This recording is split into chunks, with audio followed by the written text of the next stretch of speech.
Nous parlerons tout à l'heure de nos routes avec notre invité, M. Bala Moussa Konaté. Il est ingénieur en pont et chaussée juste après cette transition.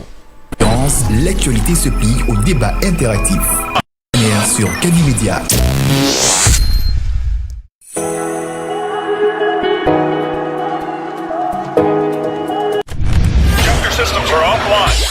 Le scanner, l'espace d'échange et de proposition qui promet la réflexion pour le développement. C'est l'interactivité au service du développement. Retrouvez la 89.5 des 9h pour de longues minutes de débat avec Abdallah Kamara et son équipe. Avec le scanner, sans les coups de tonnerre, mais avec persévérance, l'actualité se plie au débat interactif. Le scanner sur Kaby Média.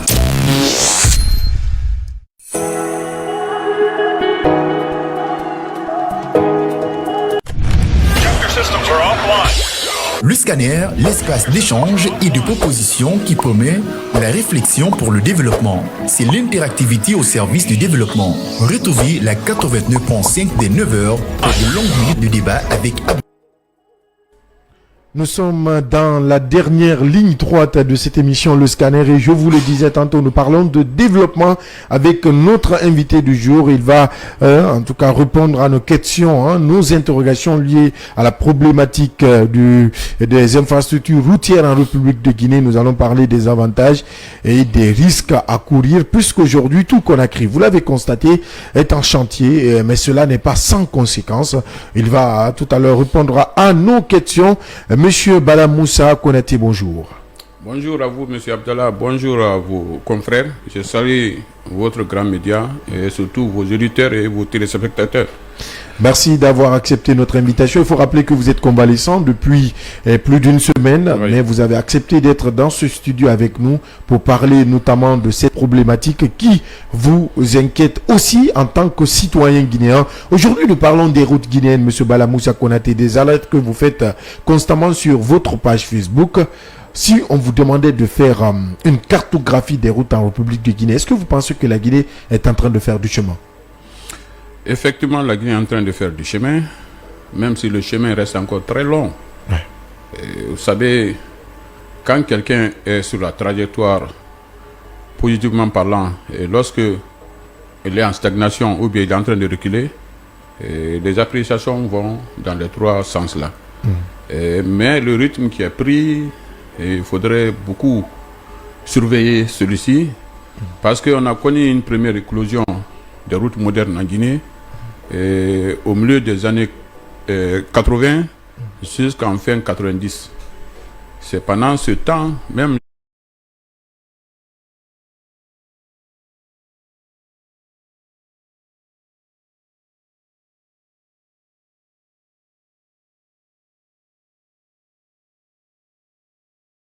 jusqu'en 2001 comme ça, pendant ce temps, on a eu à faire beaucoup de linéaires, on a fait beaucoup de grands ouvrages, Fatala, Irikiri, vous allez citer plusieurs autres, Diani, mais il faut reconnaître que avec tous les linéaires qui ont été faits, on n'avait pas encore une stratégie solide de consolidation des acquis. Et disons que depuis 2002-2003, jusque récemment, nous étions préoccupés à corriger nos erreurs du passé. Ouais.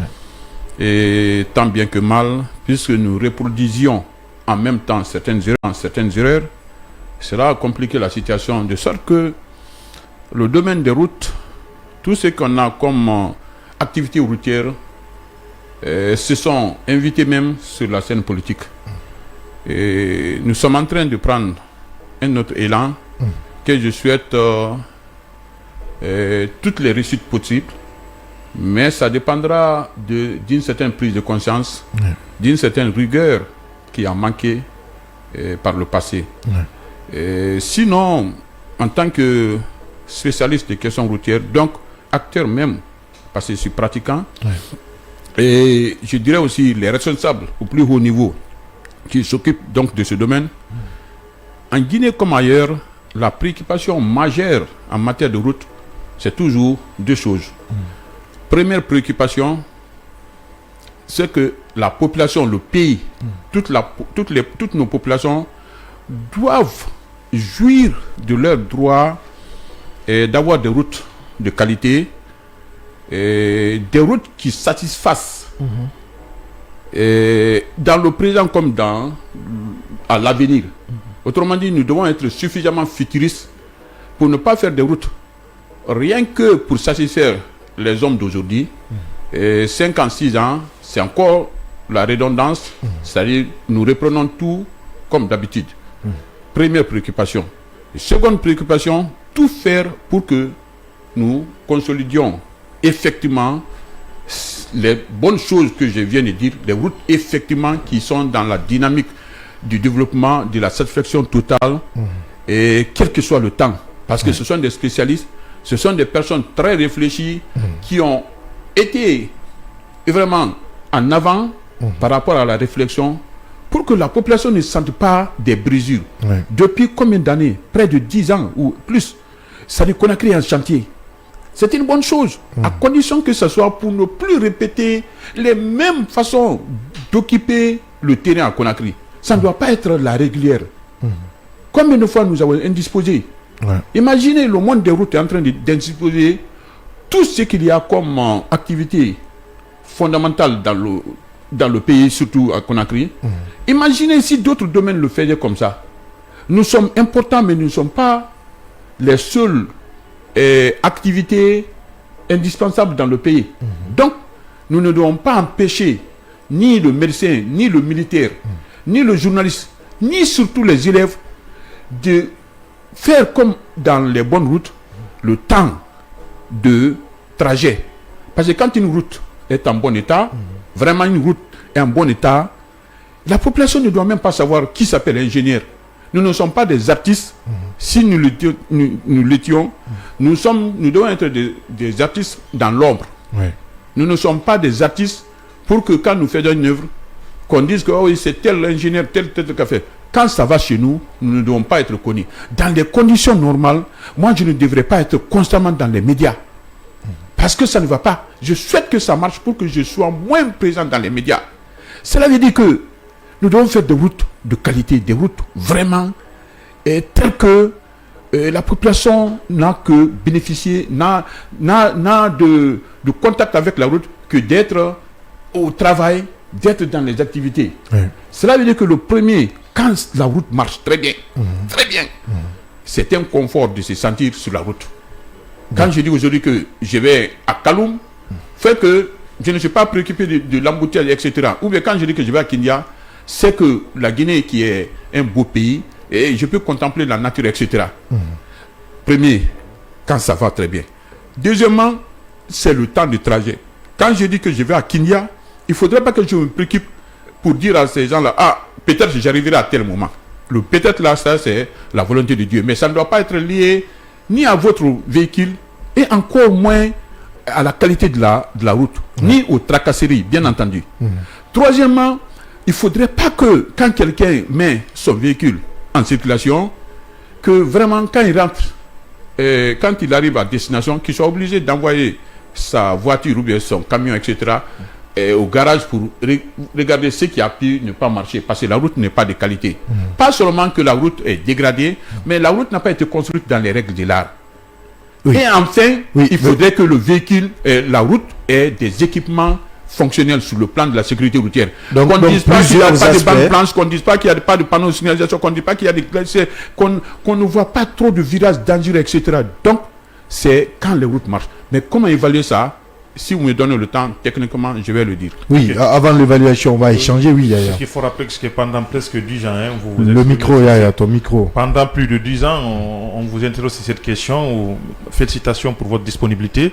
Alors, la première question, qu'est-ce qui explique qu'en Guinée, seulement 5%, disons, de nos routes nationales sont bitumées, moins que 5%. Ça, c'est la première question. La deuxième question, on dit que la Guinée compte moins de 2500 km de routes nationales bitumées pour réseau routier. Ok, compte moins de 2500 kilomètres. Donc des routes nationales bitumées pour un réseau routier de long de plus de 43 000 km. Qu'est-ce qui explique ce paradoxe? Bon, en fait, il n'y a pas de paradoxe. Correctif de toutes les façons. Le nombre, parce que faites la différence entre les routes qu'on appelle le réseau routier et le patrimoine routier. Oui. Parce que ce que vous avez dit là, c'est le réseau routier. La plupart des travaux... On parle je comprends. Les routes nationales au pluriel, hein. Non, Les vous avez termes raison. techniques. Attendez. Ce que vous avez dit, il n'y a rien dedans, sinon que du bien. Oui. Le route nationale plus route préfectorale plus route communautaire, c'est ce qu'on appelle réseau routier. Les routes urbaines ne font pas partie de ce classement-là. On les appelle les voiries urbaines. Parce que même en matière de construction, en matière de route, réseau routier, ce sont les techniciens que nous sommes qui intervenons. Mais quand il s'agit en principe de routes urbaines, nous ne devons pas être les seuls intervenants. C'est-à-dire que la route est un élément de l'urbanisme et non l'urbanisme. Quand on parle du ministère de l'Urbanisme et de l'Habitat, en principe, c'est celui-ci qui doit définir les domaines d'intervention de la route, donc du ministère des Travaux publics. On trace d'abord la route, on trace d'abord la ville, de façon urbaine. Vous savez que par définition très simple, l'urbanisme est un domaine qui consiste à aménager un espace urbain, une ville et son alentour, suivant des critères administratifs, techniques, fonctionnels et même esthétiques. Cela veut dire que tout ne doit pas être routier, même quand c'est la voie publique. Il y a ce qui s'appelle mode routier ou circulatoire. Il y a ce qui s'appelle où il faut laisser l'adduction d'eau passer, l'assainissement passer, réseau internet, réseau électrique souterrain et tant d'autres dépendances, pourquoi même pas de l'environnement, c'est-à-dire l'espace vert, etc. Il faut laisser des endroits où on dit zonage. Autrement dit, c'est des domaines de l'État qui doivent être restés comme la nature les a faites. Ça peut être des forêts classées, ça peut être etc. Surtout les points d'eau, les voies naturelles de circulation des eaux, etc. Donc, quand nous devons faire des routes, nous devons être en harmonie avec le ministère de l'Habitat et de la Ville, pas pour que les projets là soient à leur charge, mais qu'ils nous définissent par rapport à la SEC, par rapport à etc., qu'est-ce qui doit être fait par les autres, pour qu'ensemble, lorsque nous allons travailler, que l'un ne revienne pas sur le travail de l'autre. C'est en cela que tout ce qu'on fait comme béton armé actuellement constitue une sorte de bombe à l'avenir, bien que les routes soient garanties. Bien, je rebondis. Je permets, là même. bien que les routes soient garanties, mais quand l'adduction d'eau et autres choses vont commencer, puisque nous n'avons pas coordonné les activités, ceci risque vraiment d'entamer sérieusement ces routes-là. Quand c'est en béton armé, la dépense de démolition va être plus élevée. Mais si vous me permettez, parce qu'elle a posé une question très importante. Allez-y. En matière de sur goudron, les bétons, oui. pour les routes nationales, parce que réseau routier, j'ai dit route nationale et tant. Tout à fait. Vous allez, en fait, ce n'est pas que ces 5% qui sont en bitume. Vous avez parlé de 7000 km et que vous avez parlé de 2300, quelque chose comme ça. 2500. 2500 km de route nationale. Wow. Même ça, c'est trop, ce n'est pas exactement, c'est pas tout à fait exact. Parce que quand on dit bitumé... Donc c'est moins que ça. Oui. Oui. Pourquoi? Parce qu'il s'agit des routes de qualité. Vous savez, je vous parlais de la vérification technique sur le plan structurel de la route. Et la rigueur de la loi, autrement dit du métier, demande que quand on doit évaluer les routes, on les évalue en fonction de ce qu'on appelle l'UNI, en fonction de ce qu'on appelle l'adhérence, la déflexion et la somme des dégradations telles que faïençage, nid de poule, etc. Ça, au niveau de la chaussée et de ses dépendances. Mais par rapport à ça, on peut classifier les routes en fonction de leur état, moins de 5%. Quand il y a moins de 5% sur une linéaire, disons sur 100 km, d'après ce que j'ai dit là, la qualité unie par rapport à l'adhérence, par rapport à la déflexion, par rapport à la somme des dégradations, à la famille des dégradations, et quand on fait notre évaluation réellement, quand on voit qu'il n'y a que 5% de ces défauts, on peut dire que la route est en bon état. Lorsque cette évaluation varie au-delà de 5% jusqu'à moins de 15%, on dit que la route est passable. Lorsque la somme de ces évaluations, on trouve que la route est à plus de 15%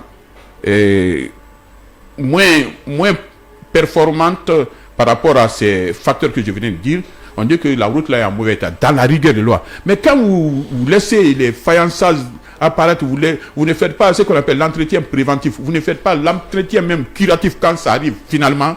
Quand vous spéculez sur les choses, je me dis sincèrement que c'est dans ça que le technicisme a son problème. Actuellement, je vous ai appris, après 10 ans de communication, après des constats sincères, les plus hautes autorités, que ce soit un président, que ce soit un premier ministre, je ne vais pas loin, plus le cabinet du président, c'est-à-dire ils sont surpris de la même manière que la population de voir que les travaux qui ont été confiés à certains techniciens n'ont pas été à la hauteur de l'attente. Ils ne sont pas du métier.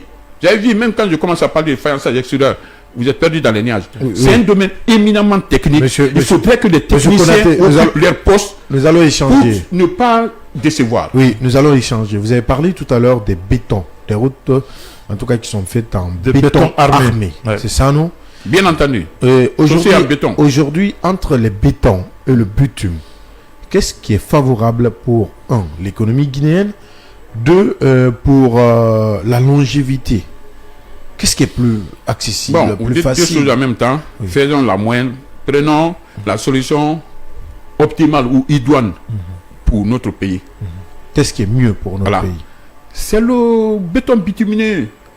Et pour longtemps, je suis ami à plusieurs de mes collègues de la sous-région, des ingénieurs, même au-delà de la zone ouest-africaine. Je suis ami à plusieurs ingénieurs pour les avoir pratiqués bien à travers toutes mes communications, dont certaines sont beaucoup plus professionnelles entre eux et moi.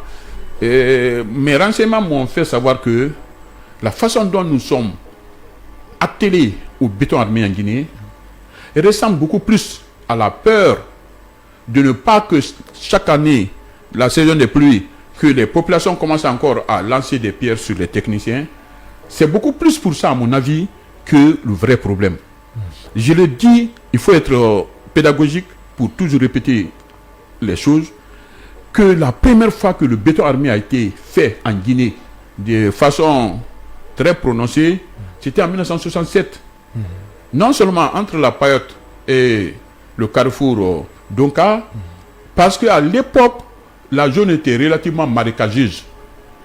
Le béton armé permet, avec son impact sur le sol d'assise, quel que soit le sol traité, autrement dit, son empattement avec sa surface permet d'alléger la pression provenant du trafic sur le sol.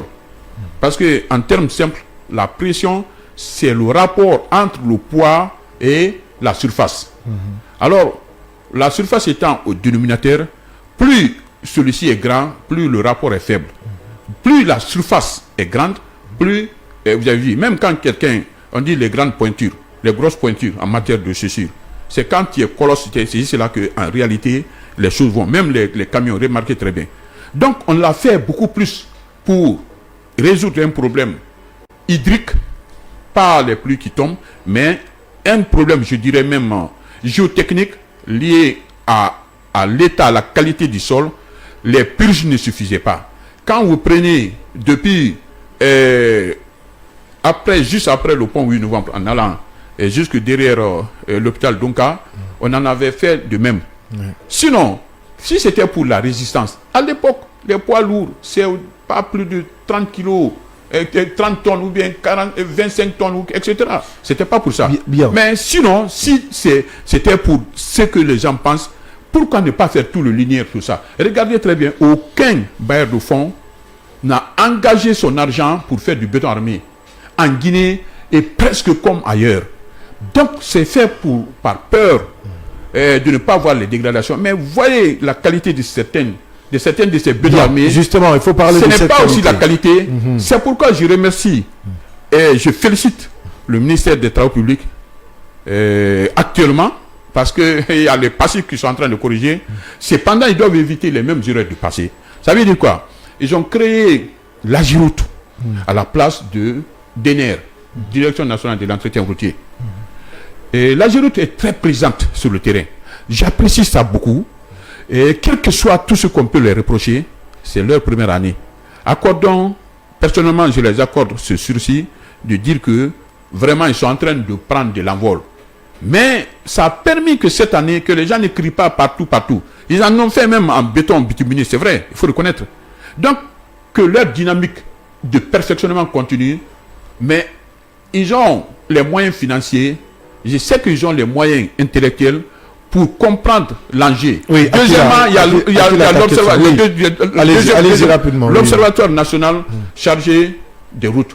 C'est-à-dire que c'est une sorte d'organe de veille étatique qui est là pour regarder partout où ça ne va pas, pour signaler au ministre, au secrétaire général et même aux directions, mais aussi d'évaluer certaines défectuosités et prévenir pour ne pas que cela arrive. Donc ce sont des gendarmes. Et en dernière position, on a fait le ministère des infrastructures a organisé récemment un atelier sous-régional que j'avais pris part et sur la géotechnique, c'est-à-dire tout ce qui est lié à la vérification de la qualité des matériaux de construction, notamment le sol, etc.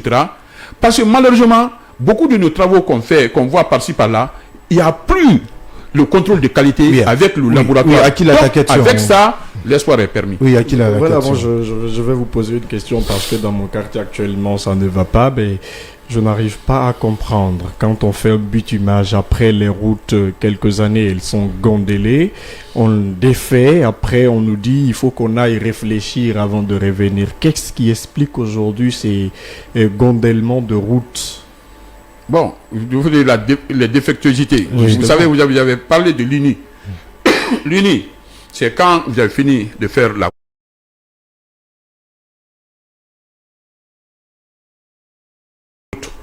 Vous voyez que sur la couche de roulement, quand je parle de béton bituminé, vous voyez que la forme, si on a fait avec toi, la forme, c'est-à-dire que la forme surfacique est régulière. Il n'y a pas d'ondulation. C'est-à-dire on n'est pas secoué quand on est en train de partir. Ça dépend de plusieurs choses. Mais en particulier de la qualité du béton bituminé. Je ne vais pas vous envoyer dans la formulation du béton bituminé avec ses composantes, etc. C'est trop technique. Je vais réserver ça entre nous techniciens là-bas.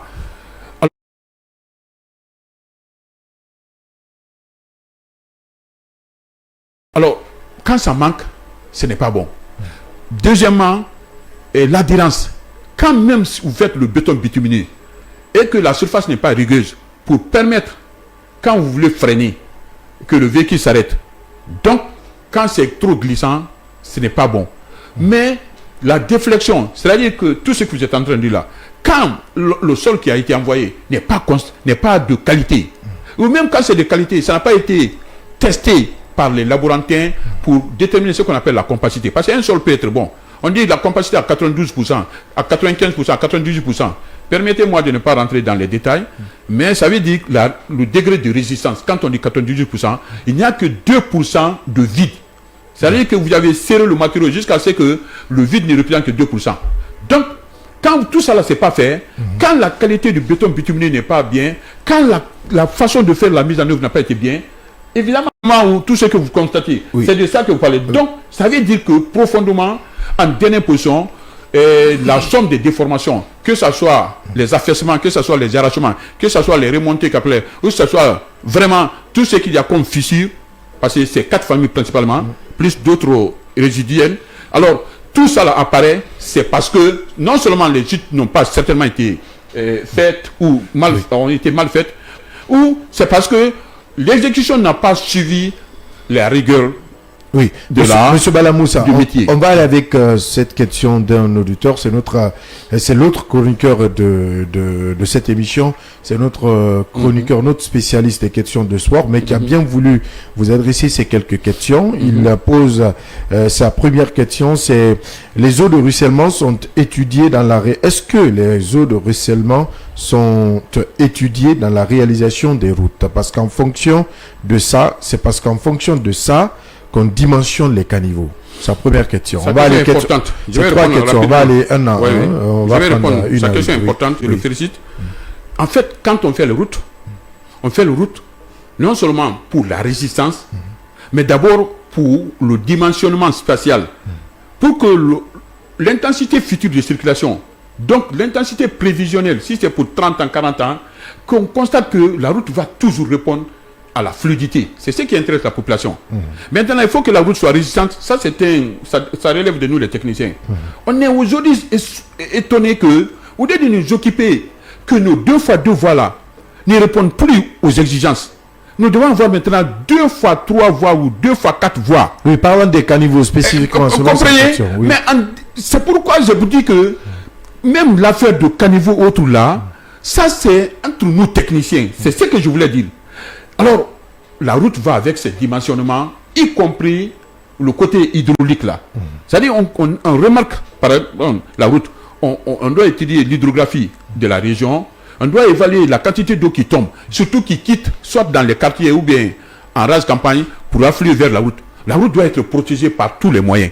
Donc les caniveaux sont là comme des réceptacles pour accueillir ces eaux-là, non seulement qui tombent sur la route, c'est pourquoi on fait le toit comme ça, même quand c'est en terre battue, surtout quand c'est en goudron ou bien en l'autre là, béton armé. Donc les caniveaux sont faits en sorte que, bon, selon les routes. Hein, si c'est l'interface entre la surface de la chaussée et les eaux ravageuses qui quittent ailleurs. Donc ça doit être dimensionné. Mais vous savez que c'est linéaire. Donc il y a des quantités critiques qu'il faut savoir évacuer à un moment donné. Sinon plus c'est costaud. Vous allez voir sur 1 kilomètre, c'est le même caniveau qui va, il n'y a pas de déversoir, etc. On va aller rapidement Finalement, avec, ce n'est pas bon. la Donc, deuxième Ça se question. déverse sur le goudron. Oui, la deuxième question, il dit, en route, il y a 3 couches. La base, la fondation, le revêtement. Est-ce que les 3 couches sont respectées en Guinée? Oui, ça c'est de façon, si vous voulez, élémentaire. Hein? Sinon, ça peut dépasser ça comme ça peut ne pas atteindre ça. Alors, quand on fait le béton armé, on n'a pas besoin de faire la couche de fondation. Est-ce que ces couches sont respectées en route? C'est respecté. C'est que, attendez, il n'y a pas que, vous savez, on a dit quelque chose, que l'ennemi de la connaissance, ce n'est pas l'ignorance, c'est l'illusion de la connaissance. Il y a certains qui font des choses, apparemment vous dites que c'est de la technique, mais dedans, c'est vide. Le mot couche de fondation, couche de base, couche de roulement, c'est des mots qui existent. Mais c'est, quand on dit couche de base, toutes les couches de base n'ont pas la même épaisseur. Toutes les couches de fondation n'ont pas la même épaisseur. Toutes les couches de revêtement n'ont pas la même épaisseur. C'est en fonction du trafic. C'est en fonction des études. C'est en fonction de plusieurs paramètres que je n'ai pas le temps de vous dérouler ici. Alors, les matériaux qu'on utilise, on peut utiliser effectivement des bons matériaux. Donc, mais quand la mise en œuvre n'est pas bien faite, ça veut dire qu'il faut contrôler à tous les moments. C'est pourquoi le laboratoire géotechnique que j'étais en train de féliciter là, a son pesant d'or. Donc il y a un laboratoire spécialisé en dans tous les projets sérieux. Bien. En réalité, tous les travaux que vous voyez là, on doit avoir un laborantin. Quand les machines passent, d'abord le nombre de couches, d'abord le topographe passe et donne les dimensions. Même par couche, si on doit compacter 20 cm, 20 cm, 30 cm, 30 cm, il faut qu'il contrôle ça, on met des piquets pour ça.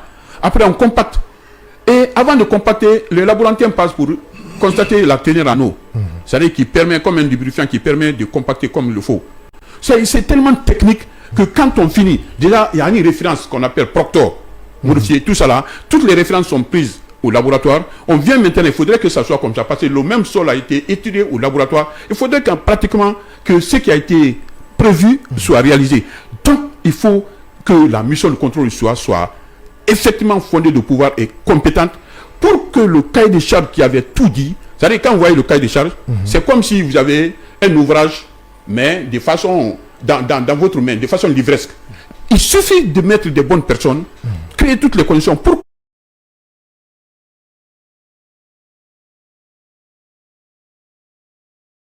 que ce qui est livresque là devienne une réalité. Bien. Donc c'est éminemment technique. Oui, le problème de nos routes aujourd'hui, c'est beaucoup plus lié aux techniciens, si ce n'est pas bon, qu'à d'autres structures.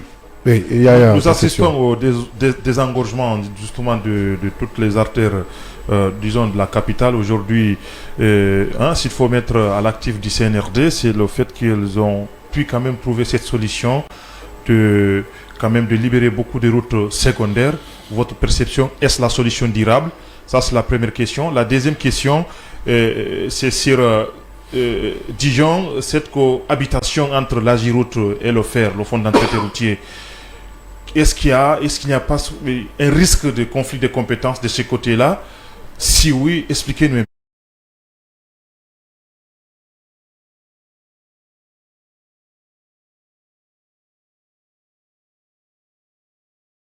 Oui.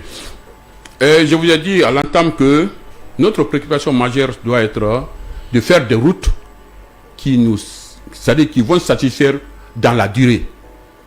Est-ce que c'est le cas? Permettez-moi, ce n'est pas forcément le cas. Il y a des cas qui sont bons, mais globalement, ce n'est pas le cas.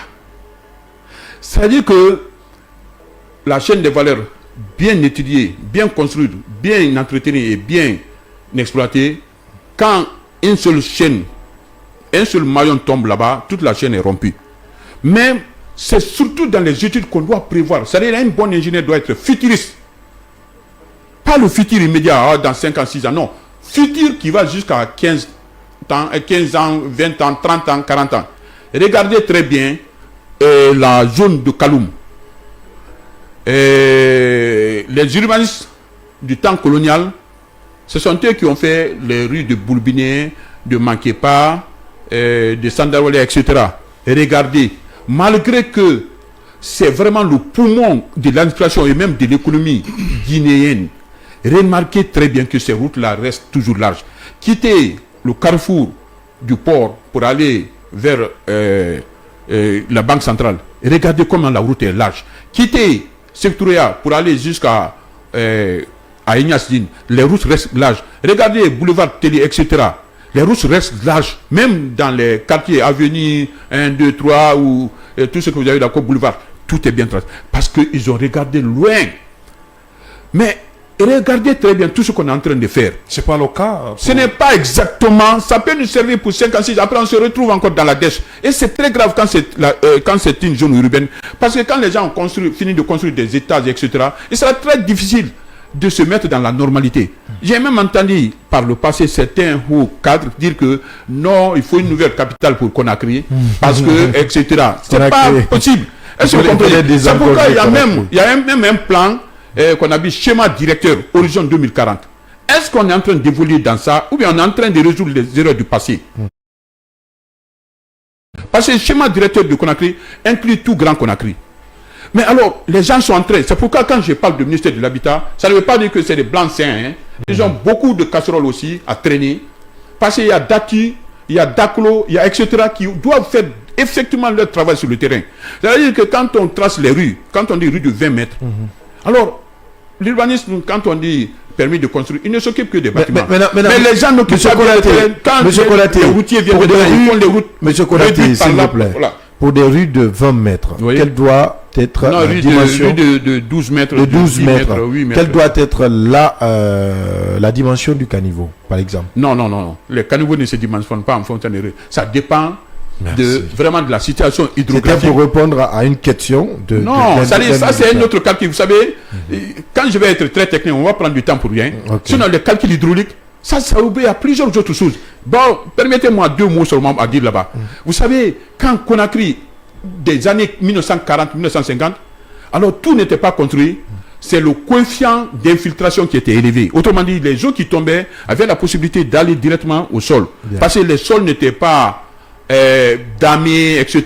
On n'avait pas construit beaucoup de choses, on n'avait pas barré beaucoup de chemins à l'infiltration de l'eau. Mais au fur et à mesure qu'on construit là, c'est le coefficient, n'est-ce pas, du ruissellement. L'autre là, c'est le coefficient d'infiltration qui était élevé. Maintenant, c'est le coefficient d'infiltration et de ruissellement qui devient grand. Cela veut dire quoi? Cela veut dire que la quantité d'eau qui tombe par la pluie et la quantité d'eau qui s'infiltre dans le sol, c'est qu'il y a moins d'eau qui s'infiltre de plus en plus, c'est que c'est beaucoup d'eau qui deviennent évasive parce que le ruisselle n'importe comment. Parce qu'on a paré la route, les zones. Donc, il faut plus ce coefficient est élevé, plus en faisant les calculs de dimensionnement hydraulique. L'autre question, monsieur Konaté. Non, ça c'est une technique. C'est que on a créé un bassin que je dirais artificiel. Regardez, vous voyez l'échangeur de... non, vous voyez l'échangeur de Béchia, de l'aéroport. C'est presque la même chose que au niveau de kilomètre 36. Même dans la fonctionnalité. Mais en bas, ici, on a créé une dépression pour que les eaux quittent dans les deux côtés, côté Matoto et côté Madina, pour se rencontrer dans le pont. Et le réceptacle en tout cas là où l'eau doit être reçue pour être évacuée, c'est la section hydraulique qui est très petite et certainement l'exutoire n'est pas suffisamment débouché pour que les gens quittent. Quand on sait aussi qu'on ramasse nos ordures un peu partout, quelqu'un qui voit des fois c'est bouché. C'est des problèmes. Ouais. Mais pour kilomètre 36, c'est que c'est une pente unique. On quitte vers le côté Koya, Kassouya, pour aller vers le côté Kuntia. Donc, c'est ça la différence. Bien. Donc, c'est une situation très technique. Monsieur Konaté, l'autre question, c'est que nos routes sont muettes, il faut le dire. Aujourd'hui, quels sont les risques? Bon, les routes sont muettes, effectivement. Vous m'envoyez dans le domaine de la sécurité routière. Oui, parce que tout ça, là, fait partie. Oui, bien sûr, bien sûr, bien sûr. Depuis quelques années, on a commencé à les faire parler. Mais on ne fait pas assez d'efforts, non seulement pour éduquer les gens par rapport à leur utilisation, parce que dans ce pays-là, la sécurité routière ne fait pas partie de notre mode de vie. Bien. C'est pourquoi on peut mourir ici banalement. Tout le monde peut mourir sur la route, même quand il est correct.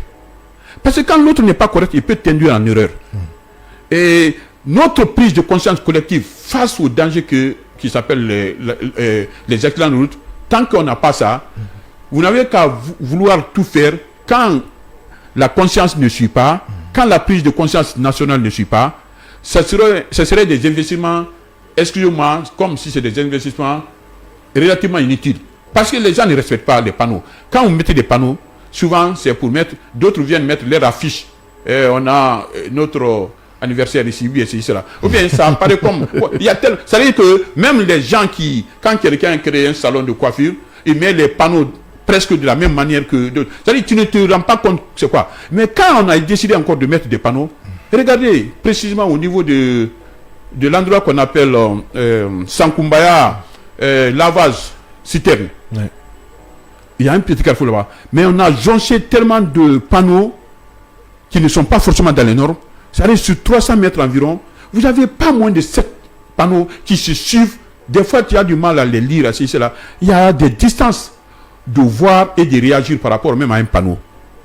Il y a les distances. Aujourd'hui, que doit faire l'État à ce propos? L'État a beaucoup à faire. Le domaine des routes, c'est un domaine très éminemment technique. Il faudrait mettre suffisamment d'hommes compétents dans la structure, mais surtout des hommes intègres. La compétence, ça va avec l'intégrité. Mais expérimenter aussi, qui ont vraiment l'amour de ce pays-là, qui se disent que on est en train de bombarder les plus hautes autorités par rapport à certaines choses qui ne vont pas, on a notre part là-dedans. Il faudra aussi que la population, pour qui tout se fait, que cette population ait ce qu'on appelle la culture du développement. Alors, qu'on ne se laisse pas faire, personne ne viendra développer notre pays à notre place. Bien.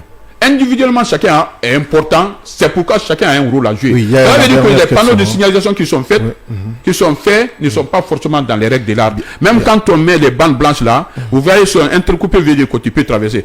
Certains même vont jusqu'à mettre des bandes intercoupées, n'est-ce pas, directement à la rentrée des caniveaux, à la crête des caniveaux.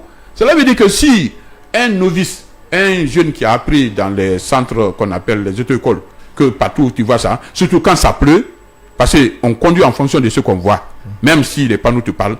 Mais alors, des fois, il ne faut pas que nous soyons à la risée des autres pays. Parce que quand quelqu'un vient en tourisme dans votre pays, il remet tout. Mais bien. Quand on ça va aller avec la dernière question parce qu'on est déjà pris par le temps. Il y a là rapidement parce qu'on n'a qu'une minute, s'il te plaît. Vous avez fait la description, elle est malheureuse. Le constat est que ça ne va pas et c'est un constat collectif. Alors, quelle est la solution en quelques mots? La deuxième question, j'enchaîne. Est-ce que pendant 10 ans, vous communiquez? Est-ce qu'on a sollicité votre expertise? Je veux parler de l'État. Tellement occupé de ce qu'on pense de moi. On a sollicité votre expertise. C'est ce que je suis approché. Pas de façon très caractéristique. Mais il y a eu des personnes très haut placées qui ont pensé à moi. Mais vous savez, la chaîne, pour que ce que tu dis, c'est le lieu de vous dire que tout ce que vous voyez là comme échangeur métallique dans la ville proviennent de moi. Je le dis et je l'ai plusieurs fois. Vous ne trouverez pas quelqu'un qui va me contredire. Quand au niveau de l'échangeur, pas échangeur, je vais dire les passerelles. Au niveau de la passerelle de Bessia rond-point ici, qui était constamment cogné, j'avais signalé aux plus hautes autorités technique de l'époque que non, c'est le tirant d'air qui est petit. C'est-à-dire que la hauteur de passage sous le pont est plus réduite que pour les autres cas. Sinon, pourquoi l'entrée comme à la sortie, c'est le seul qui ils avaient compris. Mais ils ont repris à la même manière. Ça cogne encore, ça partait vers un procès avec un entrepreneur qui fait passer sa pelle métallique. Alors, quand j'avais écrit dans, permettez-moi le nom de votre confrère Mosaïque, alors, presse en ligne, je fais constamment dans les presses en ligne. Quand j'ai écrit, il y a un ministre que je ne vais pas citer ici, mais c'était en 2018, qui avait compris qu'effectivement c'était la solution. J'avais proposé 3 solutions. Si vous reprenez à l'identique, ça sera cogné, même si vous mettez la hauteur à ne pas dépasser, on n'est pas respecté des lois. Deuxièmement, ça ne suffit pas. Donc, vous pouvez faire rehausser, mais mettre en béton armé. Mais le temps que ça va prendre pour être exécuté, échafaudage, coffrage, etc., ça allait indisposé. En dernière position, j'avais proposé la solution métallique. Et j'avais dit que c'est ce qu'il faut reproduire plusieurs fois. Non seulement ça a passé, mais c'est ce qui continue. On est donc, malheureusement je suis pratiquement beaucoup plus écouté par le qu'on m'appelle pour parler. Mais Monsieur Balamoussa, permettez-moi le dernier malheureusement plus permettez-moi oui, en 20 secondes, s'il vous plaît. En 20 secondes. L'actuelle gouvernance technique, je la remercie. Si vous avez remarqué, j'ai bien parlé d'elle, parce que quelqu'un qui reconnaît ta valeur et qui sollicite ton expertise, et je crois que ça a commencé. Et je remercie les autorités. Bien. Dans un peu de temps, dans sous peu de temps, vous allez remarquer que effectivement les choses vont changer. Non, pas changer. Ma parole sera en concordance avec ce que je souhaite sur le terrain. Bien. Parce qu'on m'aura écouté. Merci vraiment, Monsieur Balamoussa Konaté. On est vraiment pris par le temps. Merci d'être passé dans cette émission. Merci. Je salue votre grand média. Ouais. Je suis vraiment impressionné, non seulement par vos installations techniques, mais par la façon dont vous accueillez vos auditeurs, vos invités. Je reconnais beaucoup parmi vous qui sont des journalistes très aguerris. Je les ai encouragés quelque part. Oui. Si malgré ma convalescence, j'ai accepté de venir, c'est en respect pour ces grandes figures que je vois ici. Merci. Et je sais que vous allez grandir parce que je sais de quoi je dis. Et c'est ce que vous aussi vous voulez. Que Dieu nous protège. Amen. Que Dieu fasse que vous avez dédié ce média-là pour des causes du développement. Et là, je suis encore une fois de plus enchanté que Dieu vous aide à ce que ce pays qui est un don de Dieu puisse être une réalité grâce à nos apports. Amen. Amen. Merci Ali Badara Akila. Obrigado Abdallah. C'est le week-end qui commence ça pour toi parce qu'on se reprend lundi dans ce studio pour cette même émission. Merci Yaya Diallo. Merci. L'enquêteur en chef. Merci. Merci. Toi, tu n'as pas de week-end, il faut le dire. Merci le chef de file. Merci vraiment. L'animateur, l'animeur. À l'équipe technique du jour, Vabako Ivogi Assanso, Robert Kourouma, Salif Bangoura, Melika Sita. Otaïk, la réalisation a été assurée par Michel Ouamounou. La production par Alpha Silla. À la radio, nous avons accompagné Mamadou Diallo, Mohamed Yatara, Kandé Sanko, le tout chapeauté par notre directeur technique Omar Diallo. Nous on vous dit au revoir, bon week-end à vous, dans l'espoir de vous retrouver lundi avec d'autres actualités à débattre dans cette émission, Le Scanner.